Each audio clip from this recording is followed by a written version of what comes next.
तो नमस्कार दोस्तों, एक बार पुनः स्वागत और अभिनंदन आपका मेरे YouTube चैनल सरकारी नौकरी विद राहुल नेगी में। उम्मीद करता हूं दोस्तों आप लोग स्वस्थ होंगे, स्वस्थ के साथ साथ मस्त होंगे और आप लोगों की आजकल तैयारी बड़े ज़बरदस्त चल रही होगी। तो हमारी सीरीज़ चल रही थी, इससे पहले मैं उत्तराखंड, जो हमारा उत्तराखंड चल रहा था, स्पेशल उत्तराखंड के 3 वीडियो पहले डाल चुका हूँ। आप चाहो तो आप प्ले लिस्ट में जाके वहाँ पर देख लेना। आज हमारी चौथी वीडियो आ रही है। जो भी लोग सबसे पहले तो नए जुड़े हैं वो जरूर प्ले लिस्ट में जाके देखना, तो वीडियो देख लेना। उत्तराखंड के मैं आप लोग के लिए बेस्ट क्वेश्चन ला रहा हूँ। 5 तारीख को हमारा कनिष्ठ सहायक, स्पेशली जो टारगेट होगा वो यही कनिष्ठ सहायक अब टारगेट होगा। इसी को सिलेबस में देख के हमें थोड़ा बहुत देखना कि हिस्ट्री में हमारे 7 क्वेश्चन हैं, साथ साथ ज्योग्राफी में भी हमारे 7 हैं, आर्ट एंड कल्चर के 8 हैं। तो इन्हीं क्वेश्चनों पर हम ज़्यादातर टारगेट रखेंगे। कहाँ से हमारा ज़्यादातर पोर्शन बनेगा उसी पर फोकस रहेगा। तो चलिएगा, पहला क्वेश्चन आप लोग की स्क्रीन के सामने देखना। तो क्वेश्चन हम पे क्या कह रहा है, उत्तराखंड में जो कांचुला खर्क है वो क्या चीज़ है। कांचुला खर्क के बारे में हमें बताना था। आप पे ऑप्शन ए दिख रहा, ऑप्शन ए हम पे क्या कह रहा है, कस्तूरी मृग संरक्षण एवं प्रजनन केंद्र। ऑप्शन बी देखना तो सॉफ्टवेयर केंद्र। ऑप्शन सी देखना तो जड़ी बूटी शोध केंद्र। और ऑप्शन डी इनमें से कोई नहीं। तो सबसे पहले देखना तो कांचुला मृग है हमारा, ये क्या हमारा कस्तूरी मृग और कस्तूरी मृग संरक्षण एवं प्रजनन केंद्र। अगर मैं कांचुला खर्क की बात करूं तो 1982 में 1982 में इसकी स्थापना होती है। हमारे चमोली के गोपेश्वर मंडल के पास इसकी स्थापना होती। ठीक है, इसके साथ साथ हमें क्या रखना है, जो हमारी कि कस्तूरी मृगों के संरक्षण के लिए हमने एक केदार वन्य जीव विहार बनाया था।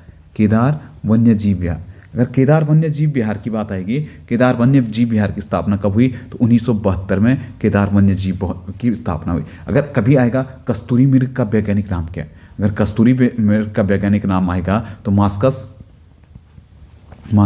काइसोगास्टर, मास्कस काइसोगास्टर के नाम से इसे जाना जाता है। आप पे ऑप्शन सी दिख रहा, जड़ी बूटी शोध केंद्र। जड़ी बूटी शोध केंद्र हमारा कहाँ पे है तो गोपेश्वर में। ठीक है, गोपेश्वर में अगर इसकी स्थापना आएगी तो कितना 1989 में इसकी स्थापना कहाँ पे होती है, गोपेश्वर में होती है। ठीक है, अगला क्वेश्चन चलना, अगला सीधा अगले क्वेश्चन पे चलना। अगला क्वेश्चन क्या कहता है, गढ़ केसरी नाम से प्रसिद्ध स्वतंत्रता सेनानी थे। गढ़, या दूसरी भाषा में बोलूं मैं इसे तो हम इस प्रकार से कह सकते हैं कि गढ़ केसरी के नाम से किस स्वतंत्रता सेनानी को जाना जाता है। तो सीधा गढ़ केसरी हमारा बिल्कुल बेसिक सा क्वेश्चन था, किस नाम से जाना जाता है, अनुसुईया प्रसाद को गढ़ केसरी के नाम से जाना जाता है। ठीक है, इसके साथ साथ कुमाऊं केसरी के नाम से किसे जाना जाता है तो कुमाऊं केसरी के नाम से हमारा बद्रीदत्त पांडे को जाना जाता है। अगर ऐसा कुमाऊं केसरी बुक किसकी है, अगर बुक की बात करता कि कुमाऊं केसरी बुक किसकी है तो आपको नाम रखना था सुधा जोशी की। कुमाऊं केसरी बुक किसकी थी, सुधा जोशी को। कुमाऊं केसरी की उपाधि में बात करूं तो जो कुली बेगार का आंदोलन हुआ था, जब हमने सरयू नदी पे 1921 में रजिस्टर बहा दिए गए थे, उसके बाद सफल नेतृत्व करने का कारण बद्रीदत्त पांडे को कुमाऊं केसरी की उपाधि दी जाती थी। वैसे ही गढ़वाल में कुली बेगार आंदोलन का जो सफल नेतृत्व किया था वो अनुसुईया प्रसाद बहुगुणा ने किया था, इसी कारण इन्हें गढ़ केसरी की उपाधि दिया था। ऑप्शन डी दिख रहा आपको, इंद्रमणि बडोनी। इंद्रमणि बडोनी पे बात करूं मैं तो इंद्रमणि बडोनी को उत्तराखंड का गांधी कहते हैं। उत्तराखंड का गांधी के नाम से इंद्रमणि बडोनी जाते हैं। मूलतः टिहरी जनपद से संबंधित है। केदार नृत्य के अच्छे नर्तक माने जाते हैं। साथ देखना, इंद्रमणि बडोनी का जन्म दिवस आता 24 दिसंबर को। इस दिन उत्तराखंड सरकार लोक संस्कृति दिवस के रूप में मनाती है। लोक संस्कृति दिवस के रूप में कब मनाती है तो 24 दिसंबर को इन्हीं का जन्म दिवस लोक संस्कृति दिवस के रूप में मनाया जाता है। ठीक है, अगला क्वेश्चन पे बढ़ना। अगला क्वेश्चन क्या कहता है, महात्मा गांधी ने अनासक्ति योग टीका कहाँ पर लिखी। महात्मा गांधी ने जो अनासक्ति योग टीका थी, अनासक्ति योग टीका महात्मा गांधी द्वारा कहाँ पे लिखी गई तो आपको सीधा याद रखना, कौशानी में। ऑप्शन ए कौशानी हमारा क्या होना था, बिल्कुल सही आंसर बनना था। यहीं पे महात्मा गांधी जी ने क्या लिखी, अनासक्ति योग टीका। हमने देखा तो केवल गीता पे टीका केवल 3 ही लोगों ने लिखा है, उसमें देखना तो महात्मा गांधी ने अनासक्ति योग टीका के नाम से लिखा है। ठीक है, इसके साथ साथ अरविंदो घोष ने लिखा था एसेज ऑन गीता के नाम से लिखा था। फिर तिलक ने लिखा था गीता रहस्य के नाम से। तो तीनों लोगों को गीता पे टीका मिलते हैं, तीनों महान लोग आते हैं। ठीक है, इसके साथ साथ हमने देखना तो कौशानी में कुछ दिन महात्मा गांधी ने प्रवास किया था। इसी के नाम पे यहाँ पे एक कुटी है, गांधी कुटी के नाम से इसे जाना जाता है। ठीक है, गांधी कुटी के नाम से इसे जाना जाता है। ठीक है, अगला क्वेश्चन देखना, सीधा थोड़ा जल्दी देखेंगे। क्वेश्चन क्या कहता है, राष्ट्रीय जल विज्ञान संस्थान कहाँ पे स्थित है। तो राष्ट्रीय जल विज्ञान संस्थान जो हमारा है वो कहाँ पे हमारा तो रुड़की में। राष्ट्रीय सिंचाई अनुसंधान भी कहाँ पे तो रुड़की में। अगर जल विज्ञान संस्थान की बात करूँ तो 1978 में इसकी स्थापना कहाँ पे होती है तो रुड़की में। इसी के साथ साथ यहीं बगल पे देखना तो एक और आता राष्ट्रीय सिंचाई एरीगेशन का भी कहाँ पे हमारा, तो सिंचाई का भी हमारा रुड़की में 1928 में इसके क्षेत्रीय यूपी के एक क्षेत्रीय कार्यालय में स्थापना होती है। बाद में 1954 में से पूर्णतः कर दिया, स्वतः दी जाती है राष्ट्रीय सिंचाई संस्थान को। ठीक है, इसके साथ साथ हमने देखा था देहरादून में राष्ट्रीय स्तर के हमने देखा था FRI की स्थापना 1906 में होते। RIMC की स्थापना 1922 में होती है। इसके साथ साथ हमने देखा था IMA इंडियन मिलिट्री एकेडमी 1932 में होती है। इसी के साथ हमने देश का प्रथम रजिस्टर स्कूल देखा था, तो दून स्कूल कब का था, तो 1935 का दून स्कूल था। ठीक है, बढ़िएगा अगले क्वेश्चन पे। अगला क्वेश्चन हम पे क्या कहता है, गढ़वाल में 1940 में व्यक्तिगत सत्याग्रह की पहली बैठक कहाँ पे आयोजित हुई थी। तो गढ़वाल में जो 1940 का सत्याग्रह होती, इसकी पहली बैठक जो हुई थी वो हुई थी हमारा कहाँ पे, डांडा मंडी में हुआ था। ठीक है, कहाँ पे हुई थी, तो 1940 डांडा मंडी हमारे कहाँ पे पड़ती है, पौड़ी में पड़ती है। कहाँ पे पड़ेगा डांडा मंडी, तो पौड़ी में हमारा डांडा मंडी पड़ा था। ठीक है, इसके साथ साथ व्यक्तिगत सत्याग्रह पे देखना, तो महात्मा गांधी ने 1941 में व्यक्तिगत सत्याग्रह पे क्या लगा दिया था, बैन लगा दिया था। बैन लगाने के कारण भी क्या था, यहाँ पे डोला पालकी कुप्रथा चल रही थी, डोला पालकी नामक कुप्रथा चल रही थी। बाद में यहाँ पे डोला पालकी सम्मेलन होता, जिसके बाद क्या हो जाता, पुनः इस प्रतिबंध को हटा दिया जाता। मार्च 1941 में महात्मा गांधी द्वारा इस बैन को हटा दिया जाता है यहाँ से। ठीक है, अगला क्वेश्चन देखना। अगला क्वेश्चन हम पे क्या कहता है, सालम के शेर राम सिंह आज़ाद के पक्ष में वकालत किस पूर्व राष्ट्रपति द्वारा की गई थी। तो सालम का जो शेर था, हम सालम के शेर के नाम उपनाम से किसे जाना जाता है, राम सिंह आज़ाद को जाना जाता है। तो इनके पक्ष में जो वकालत की थी, ये हमारे पूर्व राष्ट्रपति रहे हैं। इनका नाम मिलता जो गोपाल स्वरूप पाठक के रूप में इनका नाम मिलता है। ठीक है, अगर भारत के पहले उपराष्ट्रपति देखेंगे तो कौन मिलता है, राधा कृष्णन मिलते हैं। ठीक है, राधा कृष्णन देख रहे हो, तो इन्हीं के जन्म दिवस पर हम शिक्षक दिवस मनाते हैं 5 सितंबर को। इसी 5 सितंबर 2022 की बात करूं तो शिक्षक अवार्ड मिले थे, जिनमें से 2 उत्तराखंड के शिक्षक भी थे। ठीक है, इसके साथ साथ वीवी गिरी देखना, तो द्वितीय चरण की मतगणना से जो जीते थे, जो राष्ट्रपति जीते थे, वो कौन थे, हमारे वीवी गिरी थे। ठीक है, क्वेश्चन नंबर अगला चलना। अगला क्या क्वेश्चन क्या कहता है, 21 सितंबर 1942 को गढ़वाल राइफल की कौन कौन सी बटालियन आज़ाद हिंद फौज में शामिल हुई थी। तो कौन कौन सी बटालियन शामिल हुई थी, तो दूसरी और छठी बटालियन इसमें क्या हुई थी, शामिल हुई थी। कब हुई थी, तो 21 सितंबर 1942 को। इसके साथ साथ आपने देखा 31 अक्टूबर या कहीं कहीं पे 21 अक्टूबर भी आता है। 31 अक्टूबर 1943 को क्या हुआ था कि दिन 21 अक्टूबर को आना था। 21 अक्टूबर 1943 के दिन सुभाष चंद्र बोस ने भारत की पहली अस्थायी सरकार का क्या था, गठन किया था। पहली अस्थायी सरकार का गठन किया था। इसी के 2 दिन बाद, तो 23 अक्टूबर को क्या कर लेते हो, रेडियो पर ब्रिटेन के विरुद्ध युद्ध की घोषणा कर देते हैं। ठीक है, इसमें आज़ाद हिंद फौज की देखना, तो हमने देखा था कौन सी, दूसरी और छठी बटालियन से। उत्तराखंड से देखना, तो मैंने बहुत से लोगों को देखा था, लगभग 2500 जो सैनिक थे वो कहाँ से थे, उत्तराखंड मूल से थे। साथ साथ देखना, तो पीसी रतुड़ी को क्या सरदार ई जंग की उपाधि से जाना जाता है। देव सिंह दानू सुभाष चंद्र बोस के पर्सनल एसोसिएट कौन थे, से देव सिंह दानू थे। चंद्र सिंह नेगी देखना, तो जो सुभाष चंद्र बोस के अंगरक्षक बटालियन के जो कमांडर थे वो कौन से, हमारे चंद्र सिंह नेगी थे। ठीक है, क्वेश्चन नंबर अगला देखना। अगला क्या कहता है, कुमाऊं जंगलों के संरक्षण के लिए कुमाऊं आयरन वर्क कंपनी की स्थापना कब की गई। जंगलों के संरक्षण के लिए हमारी कौन सी, पहले कभी क्वेश्चन इस फॉर्मेट में आ गया, कुमाऊं आयरन वर्क कंपनी किससे संबंधित थी, तो आपको याद रखना जंगलों के संरक्षण के लिए थी। सबसे पहले इसका गठन हुआ था रैमजे के कार्यकाल में, जब रैमजे 1861 में घन प्रथा लगाते ना, उसी के अगले वर्ष 1862 में कुमाऊं आयरन वर्क कमेटी का गठन होता। हमने देखा था 1890 में इस क्षेत्र में क्या हो जाता है, लिसा टिपान का कार्य शुरू हो जाता है। तो कुमाऊं आयरन वर्क कमेटी को क्या करना पड़ता है, बंद कर देना पड़ता है। ठीक है, इसके साथ साथ मैंने अगर वनों से क्षेत्र से देखूं तो पहले 1861 में पहली बार क्या हुआ था, वन बंदोबस्त किसने किया था, तो रैमजे ने किया था।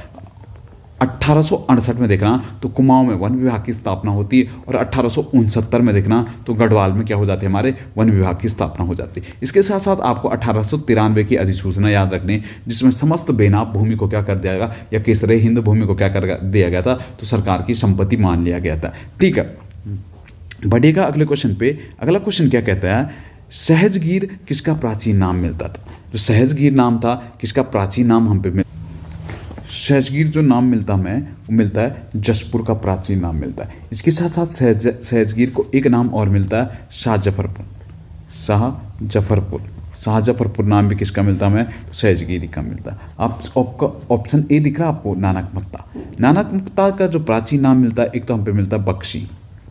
बख्शी किसका नाम था, तो नानकमत्ता का था। ठीक है, इसके साथ साथ एक और नाम मिलता है नानकमत्ता का, इसे क्या कहता है, सिद्धत्मा। सिद्धत्मा भी किसका नाम मिलता है, नानकमत्ता का। आपको दिख रहा है बाजपुर।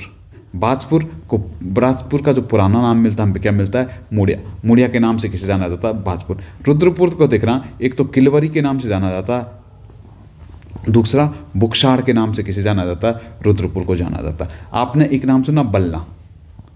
बल्ला किसका प्राचीन नाम था, तो याद रखना कौशानी का जो प्राचीन नाम मिलता हम पे वो कौन सा मिलता है, बल्ला के नाम से किसे जाना जाता, कौशानी को जाना जाता था। कोटा, एक नाम देखा आपने, कोटा के नाम से किसे जाना जाता, काशीपुर को जाना जाता। काशीनाथ अधिकारी ने इसकी स्थापना की थी 1639 में, काशीपुर की स्थापना हुई थी। ठीक है, बढ़ेगा अगले क्वेश्चन पे। अगला क्वेश्चन देखना, आज़ाद हिंद फौजी से था, अभी करवाया था। देखना, ऑफिसर ट्रेनिंग स्कूल सिंगापुर के कमांडर पद पर आज़ाद हिंद फौज के कौन थे, तो ऑफिसर स्कूल जो सिंगापुर में था आईएनए का, उसमें देखना जो कमांडर के पद पे थे वो थे हमारे चंद्र सिंह नेगी जी थे।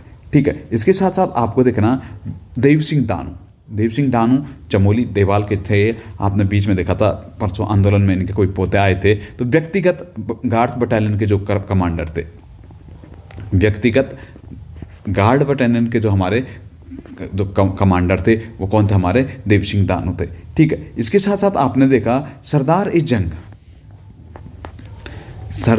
जंग की उपाधि किसे मिली थी, तो पीसी रतुड़ी को कौन सी दी थी, सरदार ए जंग की उपाधि दी गई थी। ठीक है, चलेगा अगला क्वेश्चन देखना। अगला क्वेश्चन क्या कहता है, टिहरी रियासत में मामला क्या था। तो टिहरी रियासत में मामला क्या था, नगद भूमि कर को टिहरी रियासत में किस नाम से जाना जाता था, मामले के रूप में जाना था। वैसे हमने चंदों के काल में देखा था, तो चंदों के मामले में नगद भूमि कर क्या था हमारा, तो सिरती कैसा करता, तो नगद करता। एक आपने देखा नगद के बदले जो कर दिया जाता था, उसे अभी क्वेश्चन भी आया था हम शायद पटवारी में, वो क्या था हमारा, कूद कर।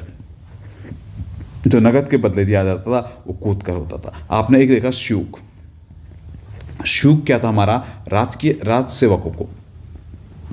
राज सेवकों को जो कर दिया जाता था उसे किस नाम से जाना जाता, शुल्क। ऐसे एक आता है डाला, गांव के जो सयानों को दिया जाता था वो कौन सा था हमारा, डाला के नाम से जाना जाता है। टिहरी रियासत में आपने एक चीज़ देखा, जो हम वेतन के बदले किसी भी अधिकारी को दी जाता था उसे किस नाम से जाना जाता था, जागीर के नाम से जाना जाता। टिहरी रियासत में उसे जागीर कहा जाता था, जबकि गोरखा काल में आपने नाम सुना था माना चौल। तो माना चौल क्या थी, किसी भी राज अधिकारी को जो जागीर दी जाती थी उसे गोरखा काल में माना चौल के रूप में जाना जाता था। ठीक है, टिहरी रियासत में हमने देखा था एक चुंगी कर था, जिसे किसे पौना टूटी कर के नाम से जाना जाता। पौना टूटी कर क्या था, तो चुंगी कर था टिहरी रियासत में। ठीक है, अगला क्वेश्चन देखना। अगला क्वेश्चन क्या कहता है, किस वर्ष टिहरी राज्य में ब्रिटिश सरकार का राजनीतिक प्रतिनिधित्व कुमाऊं कमिश्नर को सौंप दिया गया। तो किस वर्ष देखा गया था, तो हमने देखा था 1842 में जो टिहरी रियासत का राजनीतिक प्रतिनिधित्व वो किसे सौंप दिया गया था, कुमाऊं कमिश्नर को सौंप दिया गया था। इससे पहले किसे दिया गया था, तो इससे पहले देहरादून का जो डिप्टी कमिश्नर होता था वो इस पद पे संभालता था। आपको दिख रहा 1824 में एक चीज़ जो सबसे ज़्यादा इंपॉर्टेंट हम पे होती है वो क्या होता है, टिहरी रियासत में देखना। तो रवाई परगना को टिहरी रियासत में कब शामिल किया गया, तो 1824 में रवाई परगना को टिहरी रियासत में क्या किया गया था, एकत्रित किया गया था। इसके साथ साथ आपने देखा था 1848 तो सुदर्शन शाह द्वारा टिहरी में जो पुराना दरबार साहिब था उसका निर्माण कब किया गया, तो 1848 से टिहरी में सुदर्शन शाह क्या कर देते, पुराने दरबार का निर्माण कर देता है। 1815 में देखा तो कुमाऊं प्रोविजेंस का गठन कब होता, तो 1815 में कुमाऊं प्रोविजेंस का क्या होता, हम पे गठन होता। ठीक है, बढ़ेगा अगले क्वेश्चन पे। अगला क्वेश्चन क्या कहता है, उत्तराखंड को विशेष राज्य के तहत कितनी धनराशि केंद्र से अनुदान के रूप में मिलती है। अभी देखना तो उत्तराखंड के बजट में जो उत्तराखंड में सबसे ज़्यादा इनकम का सोर्स है वो क्या है, केंद्र का अनुदान है। केंद्र के अनुदान के रूप में यहाँ पे 100% जैसे अनुदान मिल गया तो 90% हमें माफ होता, केवल 10% हमें वापस देना पड़ता। तो टोटल कितना परसेंट मिलता है उत्तराखंड को देखना, तो उत्तराखंड को विशेष राज्य का दर्जा कब दिया गया, तो 2001 में उत्तराखंड को विशेष राज्य का दर्जा दिया गया। 11वां क्या था, हिमालयी राज्य था। ठीक है, जिसे विशेष राज्य का दर्जा मिला था। ठीक है, अगला क्वेश्चन देखना, अगला क्वेश्चन हम पे क्या कहता है, मध्यवर्ती क्षेत्र में किस बोली का लोक साहित्य मिलता है। तो मध्यवर्ती क्षेत्र में आपको देखना, सबसे पहले अगर क्वेश्चन आता तो बड़ी अच्छी बात है, अगर क्वेश्चन नहीं भी आता तो आप इस फॉर्मेट में कर सकते हैं कि देखना हमारा मध्यवर्ती क्षेत्र में पहले देखना भूटिया जनजाति, भूटिया जनजाति हमारी कहाँ, महान हिमालय में पाई जाती है। बोक्सा हमारी तराई में पाई जाती है और थारो हमारी कहाँ पे पाई जाती है, तराई में पाई जाती है। अगर बाई ऑप्शनल करते तो आपका तीनों ऑप्शन डिलीट थे। हमारी कौन सी मिलती है, जौनसारी। मध्यवर्ती साहित्य में हमारी जौनसारी भाषा का हम पे क्या लोक साहित्य मिलता है। हमने देखा था जौनसार के प्रथम कवि कौन से आते हैं, रतन कवि आते हैं, जिनकी एक पुस्तक मिलती है वीर केसरी, वीर केसरी नाम से इनकी रचनाएं मिलती। बाकी मैंने बहुत सारे जौनसारी राइटरों को देखा, अभी बाद में कभी चर्चा करेंगे। पहले चलते हैं अगले क्वेश्चन पे। अगला क्वेश्चन क्या कहता है, कालू मेहरा को 1857 की क्रांति में भाग लेने के लिए किसने प्रेरित किया था। जो कालू मेहरा को तो 1857 की क्रांति में जो भाग लेने के लिए प्रेरित किया था वो किसने किया था हमारा, तो सीधा सीधा आपको याद रखना, खान बहादुर खान। खान बहादुर खान, खान बहादुर खान आपने पता था, खान बहादुर खान के नेतृत्व में देखना तो 17 सितंबर 1857 को 1000 क्रांतिकारियों ने हल्द्वानी पे अधिकार करा लिया था। रेमजे की हालत खराब कर दी थी। बाद में रेमजा गोरखा शासक गोरखाओं की फौज बुलाता है, यहाँ पे क्या कर देता है, इस विद्रोह को दबाता है। इसी के बाद यहाँ पे एक ऊपर ही एक गदेरा, फांसी का गदेरा, वहीं पे सबको सजा देता है, फांसी की सजा, इसीलिए इस गदेरे को फांसी का गदेरा जाना था। आपने देखा जब कालू मेहरा को उकसाया किसने था, तो उकसाया अवध के नवाब थे उस टाइम वाजिद अली शाह, अंतिम नवाब था अवध के वाजिद अली शाह। क्या होता कि अवध पे 1856 में कुशासन का आरोप लगा के वाजिद अली शाह का साम्राज्य हड़प लिया जाता है। उसके बाद वाजिद अली शाह राज्य प्राप्त करने के लिए कालू मेहरा से संपर्क करता है। कालू मेहरा जी यहाँ पे 1857 की क्रांति से पहले एक संगठन बनाते हैं, क्रांतिवीर संगठन बनाते हैं, जिसके माध्यम से क्रांतिकारी घटनाओं को ये क्या करते हैं, गतिरोध अंजाम देते हैं। ठीक है, क्वेश्चन नंबर अगला देखना 36वां क्वेश्चन आ जाना, प्रशासनिक सुविधा की दृष्टि से टिहरी राज्य का विभाजन कितने थानों में किया गया था। हमने पता था प्रताप शाह द्वारा प्रशासनिक जो सुविधा की दृष्टि से टिहरी राज्यों का विभाजन था 4 थानों में किया गया था। 4 थाने तो देखना, हमें सबसे पहले एक थाना मिलता हमें टकनौर, उत्तरकाशी की जो भागीरथी घाटी मिलती है, इस क्षेत्र में एक राज्य पड़ता, एक टकनौर क्या पड़ता, थाना पड़ता था। इसके साथ साथ दूसरा थाना हमारा पड़ता था रवाई, तीसरा देखा था हमने चीला और चौथा देखा था देवप्रयाग। इन्हीं 4 थानों में क्या किया था, प्रताप शाह ने प्रशासन को बांटा था। इसके साथ साथ इनकी 3 सेनाएं थी, एक हमने देखा था लोहबा, दूसरा हमने देखा था सलान, तीसरा देखा था हमने बदान। क्या थी इनकी 3 सेनाएं होती। इसके साथ साथ प्रशासन को सुविधाजनक राजस्व वसूली के लिए 22 पट्टियों में किसने बांटा था, तो प्रताप शाह ने बांटा था। टिहरी रियासत में जो अंग्रेजी शिक्षा की शुरुआत है 1883 में प्रताप स्कूल के नाम से किसने की थी, तो प्रताप शाह ने की थी। टिहरी रियासत में पुलिस व्यवस्था की शुरुआत भी किसने की थी, तो प्रताप शाह ने टिहरी रियासत में क्या की थी, पुलिस व्यवस्था की शुरुआत की थी। इसके साथ साथ प्रताप शाह के बारे में देखना तो 1873 में एक पैमाइश की थी, जूला पैमाइश। टिहरी रियासत की सबसे बड़ी इकाई थी जूला पैमाइश। ये भी किसने की थी, प्रताप शाह ने की थी। प्रताप शाह ने अपने नाम के अनुरूप एक शहर बसाया था, प्रतापनगर शहर। कब बसाया था, तो 1877 में इन्होंने प्रतापनगर शहर की स्थापना की थी। ठीक है, अगला क्वेश्चन देखना, अगला क्वेश्चन 37वां क्वेश्चन क्या कहता है, छांगलेश नामक राजाओं के अभिलेख किस क्षेत्र से मिलते हैं। छांगलेश राजाओं के जो अभिलेख मिलते हैं वो हमारा कहाँ से मिलते हैं, लाखामंडल अभिलेख से मिलते हैं। लाखामंडल अभिलेख कभी भी आता किसका है, तो राजकुमारी ईश्वरा का। राजकुमारी ईश्वरा देखना तो यादव वंश की जानकारी देती है, या इस क्षेत्र से किसकी जानकारी मिलता है हमें, तो छंगलेश वंश की जानकारी मिलती है। आपको दिख रहा तालेश्वर अभिलेख, तालेश्वर हमारा अल्मोड़ा क्षेत्र से हमारा तालेश्वर अभिलेख मिलता है, 1915 का ये अभिलेख मिलता है। ठीक है, इसमें जो देखा ना तो उत्तराखंड, यहाँ इसमें पौरव राजवंश की जानकारी हम पे मिलती है। पौरव या इस क्षेत्र को पर्वताकार राजवंश के रूप में जाना गया तालेश्वर से। तालेश्वर से हमें द्रोण खारी मापन जानकारी मिलती है। साथ साथ जो तालेश्वर ताम्रपत्र से सबसे ज़्यादा इंपॉर्टेंट जानकारी मिलती है, इसमें कार्तिकेयपुर को तालेश्वर के अधीन एक राजस्व ग्राम के रूप में संभाला गया। मुख्यतः देखना तो अग्निवर्मन और द्युतिवर्मन के क्या अभिलेख मिलते हैं। कालसी अभिलेख, अशोक का कालसी अभिलेख 1860 में फॉरेस्ट द्वारा इसकी खोज की गई। पहले तो देखना इस क्षेत्र को अपरांत के नाम से अशोक ने पुकारा है, साथ साथ यहाँ निवास करने वाले को पुलिंद के नाम से अशोक पुकारता है। ठीक है, इसकी भाषा अगर इसकी भाषा देखना तो भाषा इसकी प्राकृत है, अगर लिपि आएगा तो अशोक की लिपि क्या है, इसकी ब्राह्मी लिपि है। साथ साथ अशोक ने यहीं पे अपना क्या शांति का प्रतीक गज का अंकन भी कहाँ पे किया, तो कालची अभिलेख में किया था। कालची अभिलेख कहाँ से मिलता है, तो देहरादून में मिलता है। ठीक है, अगला क्वेश्चन देखना क्या कहता है, राजनीतिक चेतना के विस्तार के लिए अल्मोड़ा कांग्रेस की स्थापना कब की गई थी। राजनीतिक चेतना के विकास के लिए जो अल्मोड़ा कांग्रेस की स्थापना हुई थी, वो अल्मोड़ा कांग्रेस की स्थापना कब हुई थी हमारी, तो 1912 में हुई थी। ठीक है, इसके साथ साथ आपने क्या देखना था, 1916 में देखना, तो 1916 नैनीताल में कुमाऊं परिषद की स्थापना होती है।